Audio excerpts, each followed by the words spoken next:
on va parler d'un autre sujet, la différence entre les crises de panique puis l'anxiété. Parce qu'il y a des gens qui font pas la différence. Beaucoup de gens la font pas. L'anxiété, c'est un continuum qui part de l'inquiétude à l'anxiété, à la nervosité, à l'anxiété puis à l'angoisse. La différence entre l'anxiété puis l'angoisse, c'est que dans l'anxiété, je vais avoir de la tension musculaire, je vais bouger, OK? Puis, si ça va plus loin que ça, ben là, je vais commencer à avoir des maux de tête, à avoir la diarrhée, à avoir... Là, quand on commence à... notre peur commence à déclencher des symptômes physiologiques, là, ça a monté d'un cran, on fait de l'angoisse. OK? L'attaque de panique est une autre chose complètement différente. C'est sûr que l'anxiété peut déclencher l'attaque de panique. L'attaque de panique, elle va survenir souvent dans une période où l'individu est au bout du rouleau. L'individu vit beaucoup, beaucoup de stress. Tout comme quelqu'un qui a une vulnérabilité au psoriasis ou à l'eczéma, qui sont des maladies qui réagissent aux émotions psychosomatiques, pas imaginaires, mais psychosomatiques. Mais l'attaque de panique, c'est la même chose. C'est une vulnérabilité au niveau du cerveau que je compare à l'épilepsie. OK? Une crise d'épilepsie, c'est une décharge électrique du cerveau désordonnée qui s'en va dans le système volontaire, dans le système musculaire. Donc, ça crée une contraction de tous les muscles du corps, des convulsions et perte de conscience. L'attaque de panique, c'est un peu la même chose, mais la décharge électrique se produit pas dans le système volontaire, dans le système nerveux volontaire, mais dans le système nerveux involontaire. Celui qui fait fonctionner le cœur, l'estomac, tous ces organes sur lesquels la volonté n'a pas de pouvoir. Puis si la décharge se fait là, ben on va avoir différents symptômes. Ouais, pouvez-vous les nommer? D'engourdissement, bouffée de chaleur, chaleur qui monte, là. Ça peut aller jusqu'au mal de cœur? Hyperventilation, mal de cœur. La personne a l'impression qu'elle va mourir. C'est pour ça qu'il y a beaucoup de gens qui se ramassent à l'hôpital avec la conviction qu'ils font une crise du cœur ou quelque chose comme ça, puis qu'en fait, ils font une attaque de panique. Mais c'est pas les nerfs, c'est pas l'anxiété, c'est tout simplement que le stress a déclenché cette maladie-là qui est génétique. Et on n'en meurt pas. Héréditaire. On n'en meurt pas, mais c'est très lourd. C'est mauditement souffrant. Ça fait que c'est... puis ce qui va arriver, c'est quelqu'un qui fait une attaque de panique. Comme je disais, ça survient dans une période de stress. L'élastique est étiré, étiré, étiré, puis ça prend un rien pour le faire péter. C'est quand il pète que l'attaque de panique se produit. Ce qui va arriver, le cerveau primitif, animal, l'inconscient, lui va déduire que ce qui a causé le malaise, c'est l'endroit où la personne était.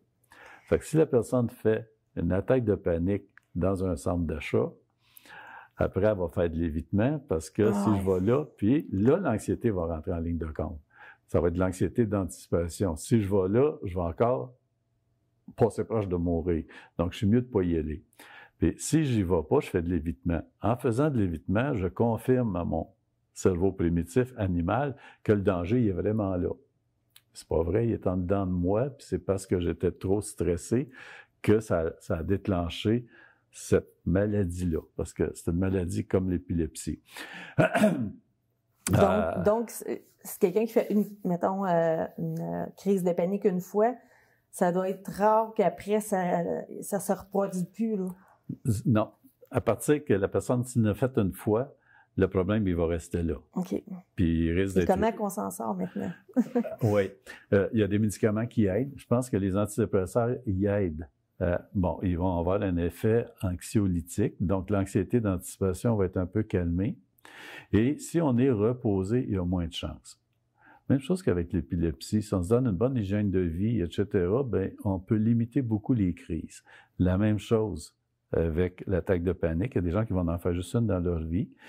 Mais ce qui est dangereux, c'est les conséquences que la peur d'en faire d'autres. Puis si la personne se met à faire de l'évitement, elle va développer des réactions phobiques, agoraphobie ou phobie sociale. Elle ne voudra plus sortir de chez eux. Exactement. Moi, j'ai vu des gens, là, des personnes pas capables d'aller sur le perron, enfermées dans la maison, sortir avec ce qu'on appelle le compagnon phobique, c'est-à-dire la personne sécurisante. Là, la madame peut aller faire son épicerie ou le monsieur peut aller, si sa femme est à bord, j'en ai vu de ça, là, tu sais, capable d'aller se faire couper les cheveux, mais il faut que madame l'accompagne. Ça fait que c'est des gens qui deviennent très, très handicapés. Ah, je comprends. Ça fait que c'est ça, c'est les réactions phobiques qui vont découler d'une attaque de panique. Et si la personne, je sais pas, elle prend pas de médicaments là, pour contrôler les crises de panique, est-ce que en allant consulter, ça peut, on peut enlever le problème? Oui, parce que la psychothérapie va aider à régler le trouble phobique. OK. La médication va être nécessaire pour calmer, l'anxiété d'anticipation. OK. Puis, peut-être même calmer l'émergence de la crise de panique. Donc, si on est bien reposé, etc., moins de chances d'en faire. Fait que là, il y a toujours l'anxiété d'anticipation, la peur que ça se reproduise, parce que c'est traumatisant faire ça, une crise de panique. Donc, une fois que les crises de panique sont bien contrôlées, là, on reste plus pareil avec la phobie. L'incapacité de sortir, l'incapacité de s'éloigner. Donc, là, la psychothérapie va être importante, puis ça va être une psychothérapie, une technique comportementale qu'on appelle exposition graduelle, systématique et prolongée. Okay. En d'autres mots, en fait, quelque chose qui est un danger, mais qui n'est pas un danger réel, si on veut vaincre notre peur, il faut faire face au danger. Donc, on peut établir, à ce moment-là, en thérapie, ça va être possible d'établir un programme d'exposition. Au lieu de faire de l'évitement, il faut s'exposer progressivement. Si quelqu'un a une phobie des araignées, bon, ben on va pas y mettre une araignée dans son collet de chemise en partant. Là. Ça fait qu'on va lui montrer des photos. Après ça, ben, une araignée vivante dans une cage, puis tranquillement, à chaque étape, il faut que l'anxiété tombe complètement. Puis là, on passe à l'autre. Donc, c'est ça, une approche d'exposition graduelle, systématique, régulièrement et non pas au hasard. Puis prolonger, rester assez longtemps pour que l'anxiété tombe. Puis après ça, la marche supérieure, etc. Ça peut être utile d'être coaché dans ça. Sinon, la peur est trop intense pour que la personne soit capable de faire elle-même ce programme-là. OK. Est-ce que dans votre pratique, vous avez eu un haut taux de clients, là, de patients qui étaient pris avec des crises d'angoisse? D'angoisse puis d'anxiété, beaucoup. Ouais. Des attaques de panique aussi. Oui. Beaucoup. Il y a un haut taux. Oui. Je ne peux pas te dire, là, non, je ne pas le pourcentage. Mais c'est assez fréquent. Okay. Maintenant, est-ce que vous pouvez nous parler des fameux TOC de contamination? Que ce soit le TOC, c'est le trouble obsessif-compulsif. OK. Donc, le T est important parce que c'est un trouble. Donc, il y a des gens qui sont perfectionnistes, qui vont passer à balayeuse 2 fois par semaine, d'autres, ça va être une fois ou 2 semaines. Bon, mais c'est pas un TOC. Le TOC, c'est qu'il faut que ça mette dans le trouble. Trouble obsessif-compulsif. Donc, il faut vraiment que ça soit omniprésent puis handicapant. Le trouble obsessif-compulsif, c'est pas nécessairement une maladie en soi. Moi, je le perçois plus comme un mécanisme d'adaptation, un mécanisme de gestion d'anxiété. L'anxiété généralisée. Comme je disais, il y a des gens qui viennent au monde avec l'anxiété, c'est un système d'alarme qu'on a à l'intérieur de nous. C'est qu'il y a des gens qui viennent au monde avec un système d'alarme beaucoup plus sensible que d'autres, la sensibilité. Donc, plus vulnérable à faire de l'anxiété. OK? Ça, on va le voir vite. J'ai des jeunes enfants qui ont déjà des rituels. Il faut que le soulier soit placé comme ça quand ils se couchent, puis que tous à 5, 6, 7 ans. Ça, c'est faut faire attention parce que c'est ce qui va devenir ce qu'on appelle un TAG, un trouble d'anxiété généralisé, qui veut dire en fait qu'il est un trouble d'anxiété endogène. Donc, une vulnérabilité grande du système d'alarme. La personne qui a un trouble anxieux, ça veut dire j'ai peur de. Et où le danger? Je ne sais pas, c'est une fausse alarme. OK? Parce que mon système, il se déclenche sans raison valable. Donc, une fausse alarme, mais la réaction, elle vient de l'inconscient, du cerveau primitif, qui, lui, doit se protéger contre le danger. Donc, il n'est pas capable de dire oh, « c'est une fausse alarme, je m'en occupe pas ». Non. Il va se mettre à courir partout pour identifier il est où le danger, c'est quoi la menace qui me guette. C'est que s'il n'en trouve pas de danger réel, il va s'en inventer un. Ah oui, ça peut aller jusque-là. Okay. Oui. Bien, je pense que c'est une bonne stratégie, c'est intelligent, parce que si le danger, c'est la contamination, parce qu'il y a différents TOC, là, les principaux TOC de contamination, la peur des microbes, le TOC de vérification, la peur d'avoir oublié de barrer la porte, c'est tous des dangers qui risquent de causer énormément de tort. Si je ne barre pas la porte, il va arriver un danger épouvantable. Si je me lave pas les mains 50 fois, je vais contaminer mes enfants puis ils vont mourir. Si les ronds de poils, la bière des ronds de poils sont éteints. Vérification, ouais. TOC d'accumulation, la peur de manquer quelque chose, je vais ramasser tous les journaux, puis OK, oui. Accumulation. Ça, on voit ça chez des personnes âgées là, qui sont dans une maison insalubre, puis ils n'ont plus de place à passer. Ça, c'est carabiné. Là.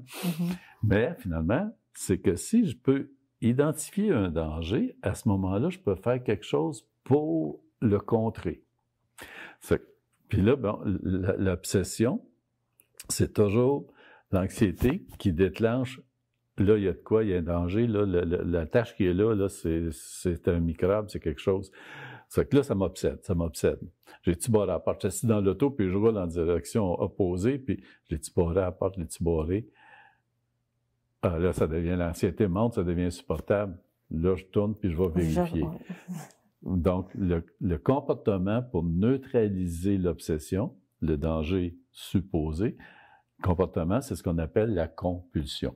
Il y a quelque chose qui pousse, pulsion, à l'intérieur de moi que je suis pas capable de contrôler puis que je suis pas capable d'empêcher parce que c'est le moyen pour neutraliser le danger. Ça fait qu'en revirant de bord, en allant vérifier, bien, je confirme encore là à mon cerveau primitif, au petit enfant dans ma tête, qu'il doit y avoir un danger, puisque l'adulte que je suis a reviré de bord et est allé vérifier. Encore là, ça emmène ça embarque la personne dans un cercle vicieux dont il est excessivement difficile de sortir. C'est que quelqu'un qui se présente avec un TOC, bien, il faut d'abord évaluer si l'anxiété qui est sous-jacente, elle est endogène ou si elle est situationnelle. OK, comme vous avez expliqué tantôt. Elle est psychologique ou bien elle est psychiatrique. OK. Bon, à ce moment-là, la médication contre l'anxiété va aider, mais si c'est davantage psychologique, la psychothérapie va aider à identifier la cause de cette anxiété-là. Bon, je peux peut-être ouvrir une parenthèse sur, je parlais tout à l'heure que 6 histoires de cas qui sont racontées. Bon, ben, une des histoires-là, c'est une personne, un homme qui avait un TOC de contamination dans la période du VIH. Donc, c'était le virus du VIH, le sida, qui devenait dangereux pour elle. Ben, en thérapie, on a pu voir que le père avec elle, quand il était petite, avait un discours qui disait « Les hommes font du tort aux femmes. Les hommes en les mettant enceintes, ils les mettent en danger. Donc, les hommes ne font que du mal aux femmes. » Ça, c'est le discours qu'elle recevait. Et en plus, bon, le contact avec... Le père l'aimait beaucoup. Il n'y a pas eu d'inceste, rien, là, mais le père l'aimait beaucoup. Et ça créait une rivalité avec la mère. Mais la petite fille avait l'amour du père. J'ai appelé ça ce père qui l'aimait trop. Donc, ce que ça a eu comme conséquence, c'est que cette petite fille-là ne pouvait pas grandir. Donc, a été menstruée, je pense, c'est à 18 ans, une fois partie de la maison, rendue à l'université. On donne une idée comment ça peut avoir un impact sur le fonctionnement physiologique. Donc, le TOC venait du discours du père que les hommes... Puis, bon, elle a fait une dépression postpartum, et puis c'est là que ça a été déclenché, puis que c'est devenu aussi excessif. Donc, ça peut aller loin. Le père avait ce discours-là parce que dans sa jeunesse, il y a au moins 2 femmes qui sont mortes en couche, puis il avait été très affecté de ça. OK. Fait que ça remonte loin des fois. Maintenant, oui, on Marie. va parler de révolution sociale. OK. Parce que nous vivons une révolution sociale importante présentement. Oui. Mon hypothèse, c'est qu'il y a eu d'énormes changements dans notre société depuis la Révolution tranquille. Oui. OK? Mais il y a un événement aussi, une découverte qui a été faite dans cette période-là, dans les années 50-60, qui est la pilule anticonceptionnelle. C'est une très belle découverte qui a libéré la femme de la maternité. OK? Et ça a changé le système traditionnel où les gens avant n'avaient pas grand problème quand ils rentraient dans le monde adulte. Ils se mariaient, puis c'était à la vie, à la mort. Ils rentraient en communauté, puis encore là, ils ne pouvaient pas sortir. Ou bien, ils restaient vieux garçon, vieille fille, ils étaient poteaux de vieillesse des parents. Puis une fois qu'ils avaient pris une des 3 pop, on n'en sortait pas. Ça fait que tu savais d'avance qu'est-ce qui t'attendait, puis il n'y avait pas de porte de sortie, donc on n'y pense pas.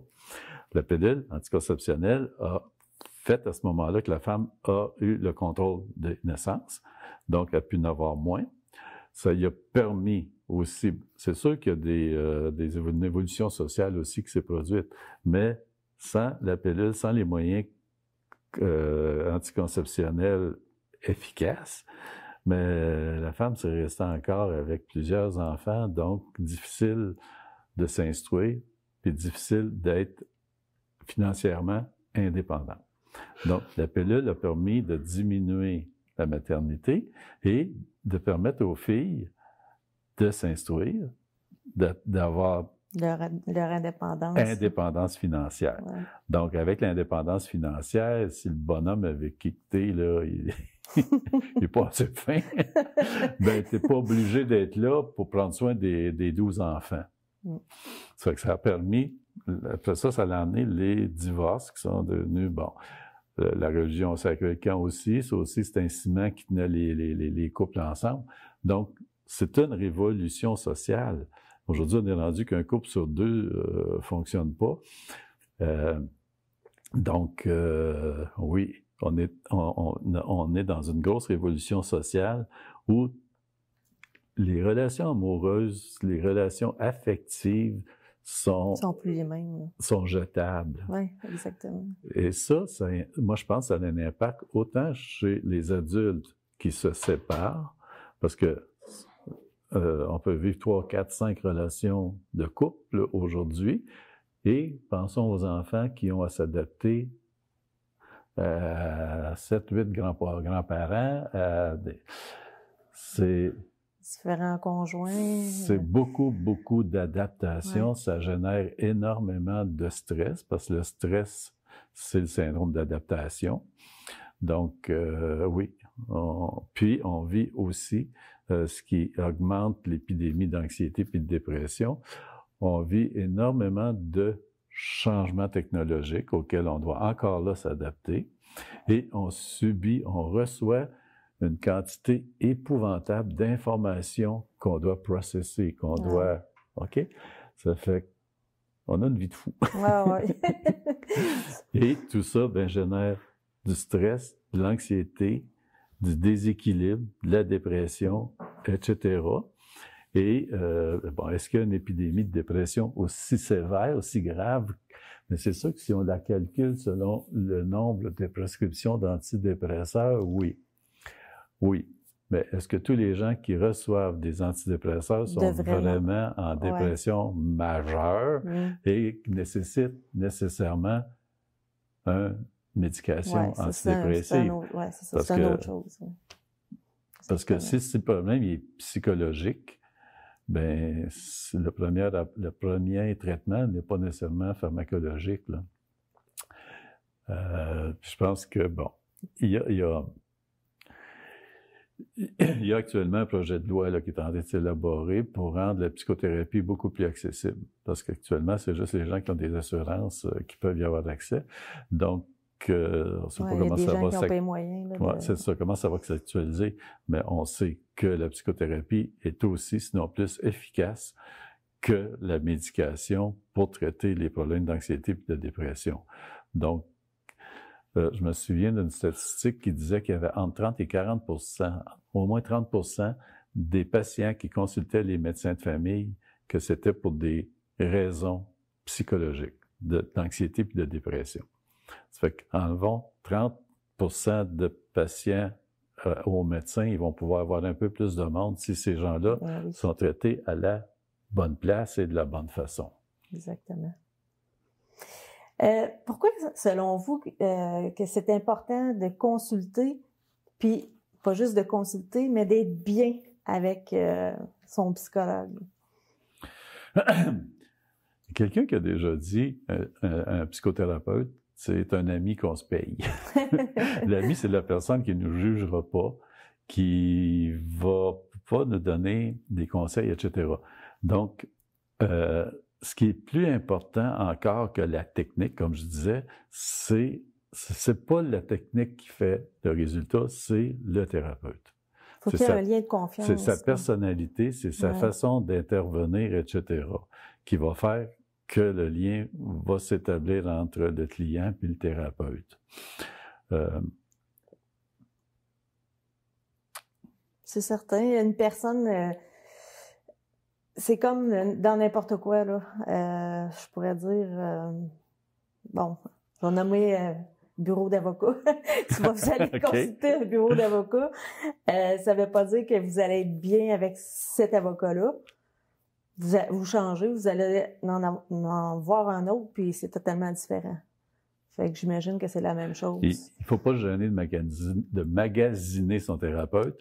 Et en 2 ou 3 rencontres, là, si ça n'a pas accroché, il faut aller voir. Dans le livre, je parle un peu de mon expérience à moi, qui suis allé consulter puis qui n'est pas tombé à bonne place, qui n'a pas eu ce que j'avais de besoin parce on m'a embarqué, comme je disais tout à l'heure, dans une approche, dans une technique de groupe, quand c'est pas du tout ça que j'avais de besoin. Mais j'ai perdu mon temps là, puis j'avais confiance à la personne. Non. Après, j'ai réalisé que j'avais pas eu le service dont j'avais besoin. Donc, quand on se sent pas bien, ça vaut pas la peine de rester. Ça sera pas efficace. Si ça ne clique pas, la première entrevue, c'est la plus importante. Et il faut pas sentir que le thérapeute fonctionne avec un horloge. Nous arrêter à plein milieu d'une phrase, dire « bon, votre temps est terminé ». Surtout pas dans la première entrevue. La première entrevue, il faut aller chercher toute l'information. Donc, laisser parler beaucoup la personne pour connaître toute son histoire, moi, je prends ça comme des morceaux de casse-tête, chaque information, puis à un moment donné, ça devient plus facile d'avoir une bonne idée du portrait de la personne, de sa structure de personnalité, puis de sa problématique. Donc, ça peut prendre 1h30, 2 heures, une première entrevue, mais c'est la plus importante. Après ça, la deuxième et la troisième va venir consolider ça, et là. Mais si après 2 ou 3 entrevues, on n'a pas l'impression d'être compris, etc., comme si la personne nous empaque dans sa technique et que ça ne nous convient pas du tout, on part de là et on va voir ailleurs. Parfait. C'est important à savoir. Parce qu'il y en a qui peuvent même se sentir coupables ils vont se dire, j'aurais... Tu sais, de laisser son thérapeute. Puis tout ça, ben oui. Maintenant, la remise en question de la dualité de la maladie mentale versus la maladie physique. Est-ce qu'on peut aborder ça, là? Bon, la maladie mentale, c'est la maladie de l'esprit. Ça date, cette qualification-là de mental. Mental, c'est mentaliste en latin, ça veut dire esprit. Donc, c'est quoi ça, l'esprit? À cette heure, on sait comment fonctionne le cerveau, on le connaît de mieux en mieux. Avant, la seule façon qu'on avait de comprendre le cerveau, c'était de le disséquer. Que ça ne nous aidait pas à le comprendre, son fonctionnement. Mais aujourd'hui, on connaît tous les neurotransmetteurs du cerveau. Le cerveau est très connu comme organe. Mais avant, on ne le comprenait pas du tout. Donc, c'était le mental versus le physique. Mais le cerveau, c'est un organe physique le plus complexe de notre organisme. C'est l'ordinateur. Mais aujourd'hui, on comprend mieux cet ordinateur-là. Donc, si c'est l'ordinateur qui est défectueux, c'est le hardware qu'on appelle. OK, c'est dans la machine, ce qui est défectueux, c'est l'électronique. Bon, ben là, on est dans le psychiatrique. Si c'est l'électronique ou le chimique qui fonctionne pas bien. Si c'est électrique, c'est neurologique. Si c'est chimique, c'est psychiatrique. Mais s'il y a une défectuosité là, ben, schizophrénie, maladie bipolaire, psychose, ce sont des maladies psychiatriques du cerveau. On peut appeler ça maladie mentale. Mais la maladie mentale, elle commence où? Puis elle s'arrête où? Ouais. Si l'anxiété puis la dépression ne sont pas nécessairement des maladies, mais des moyens de protéger l'organisme, est-ce que c'est une maladie mentale? C'est où que le problème, la détresse psychologique devient une maladie mentale qui est la même chose que la psychose ou la schizophrénie. Tandis que si on faisait une distinction entre la détresse psychologique et les maladies psychiatriques ou neuropsychiatriques, ben, on atténuerait aussi peut-être les préjugés. Oui. En tout cas, c'est sûr qu'on c'est tellement répandu et utilisé, etc. Mais moi, je me questionne là-dessus, puis j'ai osé exprimer mon questionnement dans le livre. Oui, c'est vraiment intéressant. La surconsommation d'antidépresseurs, je sais qu'on a parlé. Est-ce que vous avez autre chose à rajouter là-dessus? On a parlé, mais je sais pas. Il y a moins d'effets secondaires. Les médecins les prescrivent donc plus facilement. Ils ont un rôle aujourd'hui, ils ont un effet sur l'anxiété à faible dose, sur la dépression à dose plus grande. Okay. Donc, puis comme je disais, la porte d'entrée, c'est le système médical. Donc, les gens vont voir le médecin, ils vont sortir évidemment avec un antidépresseur. Ça fait que il y a une surconsommation qui est causée par notre mode de vie, toute l'adaptation qu'on doit faire avec les réseaux sociaux, avec toutes les informations qu'on reçoit, avec les développements technologiques auxquels on doit s'adapter, avec la révolution sociale, que les relations affectives sont toujours fragiles, etc. Bon, ça crée plus d'anxiété, de dépression, mais la surconsommation vient beaucoup de la publicité des compagnies pharmaceutiques. Oui, ça me fait penser que le protocole suggéré par les compagnies pharmaceutiques pour les médecins par rapport aux antidépresseurs, c'est une première dépression, on traite pendant 1 an. Une deuxième dépression, on traite pendant 3 ans. Une troisième dépression, on traite à vie. Donc, la personne qui fait une première dépression puis qui est d'origine davantage psychologique puis qui ne va pas consulter, bon, on va traiter pendant 1 an. La personne n'a pas réglé ses problèmes. Ça va peut-être calmer les symptômes, mais le problème n'est pas réglé. Sont toujours là. Ça fait qu'on va arrêter la prescription. Ça fait que là, l'anxiété va venir un petit peu plus. On va faire une autre dépression. Tandis que si elle va consulter, ben, on va se sauver d'une médication à vie puis du mauvais traitement. C'est pas le bon traitement dans ce cas-là. Ah, ben, je vous remercie beaucoup, Monsieur Guimond, d'être venu à notre émission. Ce fut un grand plaisir.